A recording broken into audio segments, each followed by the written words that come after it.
Welcome into 12th Man Studios for Higgins Hindsights. I'm Lexi Turnbow alongside men's golf head coach JT Higgins and sophomore golfer Brandon Smith. Coach, it's been a while since we've gotten to talk. Yeah, spring break. Yeah, you've been in 2 tournaments since the last Higgins Hindsights. So let's start with the General Heckler Championship in Myrtle Beach, South Carolina. The team ended up coming second. Talk a little bit, I know that they had a great and exciting last round where they ended up coming in second. So talk a little bit about that tournament. We played okay. I think for the most part we played really well. Just the second round we struggled with the finish, and Georgia Tech played really well coming down the stretch. We played kind of poorly. They overtook us, and then we were just never able to make up that ground. They are a great team, and so I'm not taking anything away from them. But we felt like we left one out there. But still, second place in another strong field was really good. Dan Erickson played great again. Chandler Phillips, Andrew Pacey. Everyone did a really good job that week. It was a pretty good team effort. But that was a while ago. So now thinking back on it. But really, I think the only thing we really took out of it was we didn't finish very well that second round. That was a little disappointing. So moving on to the Valspar Collegiate in Palm City, Florida. Talk a little bit about that finish. They came in third. I know you might say that they left a little bit out on that one too. Sure. So talk about that. So that one we played well. First of all, it's the best field of the spring. I think there were 6 teams in the top 10 there, and so we knew the competition was going to be pretty fierce. And the golf course is amazing, and it is penalizing everywhere off the tee and shots into the green. So you have to be on your game the whole time. We did really well. Got off to a really rough start the first round. Battled all the way back. We were trailing Oklahoma State after the first round, but felt like they were still in striking distance. And then the second day, the weather was perfect, and the scores showed it. Everybody played a little bit better in round 2 than round 1, except for us. We really left a lot out there. I think we had 10 penalty shots on the round, which is not like us at all. Just kind of really sloppy, and didn't take care of the golf ball very well. And so, in golf, hitting a ball into the hazard or out of bounds is like a turnover in football or basketball, where those are unforced mistakes, and we just can't afford to make them. And we paid the price for that. But we were still in second place going to the final round, and had a pretty good opportunity.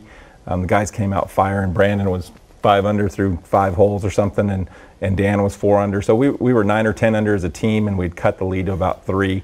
But it was a shotgun start, and the wind picked up, and we had to finish on the toughest part of the golf course, and didn't bring it in. Ended up 3rd place, but I was really proud of the effort the 3rd day. The guys battled hard, and we learned a lot too. We found some weaknesses in our game that we can work on that are really going to help us coming down the stretch. Brandon, 2 top 10 finishes within the last 2 tournaments for you. How are you feeling right now? Feeling good. There's, just like Coach said, there's a few shots that get left out there, but for the most part, I feel like my game's in a good spot heading into the end part of the spring. I know we've talked in the past, and you've told me you want to be the best golfer you can be. We've also talked about the team in the past together.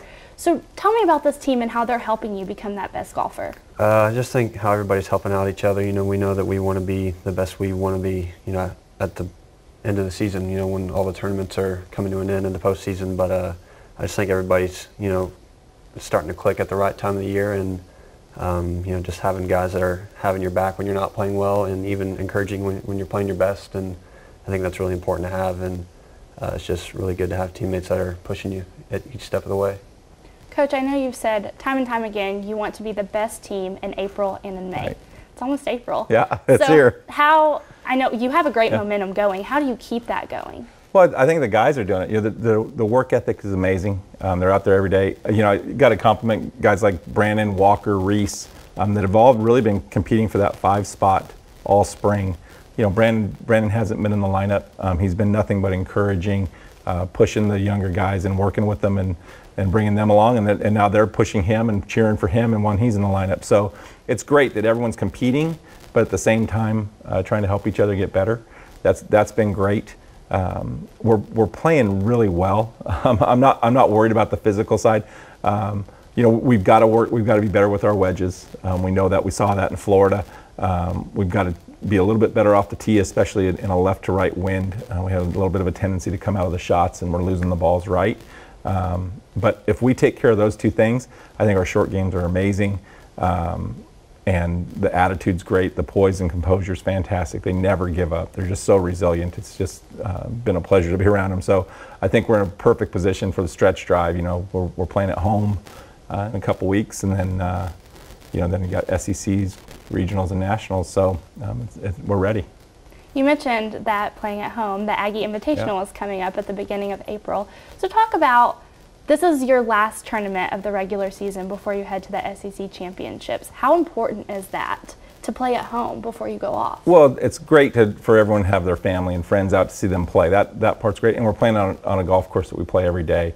And we get a great field. So we're also hosting regionals this year too. So the field's even stronger. A lot of teams wanted to come this year to try and see the golf course in advance. So, you know, we've got Oklahoma State, Alabama, LSU, Arkansas, I'm forgetting somebody, Baylor, Texas Tech.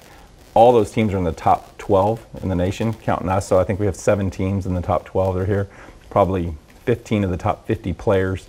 It is a great chance for people to come out and see some great golf, guys that are going to be on the PGA Tour in a few years. And, you know, a chance to root on your Aggies and bring home another victory. You know, we've already set the school record for wins. We'd like to add on to that and get 2, 3, or 4 more. That would be great.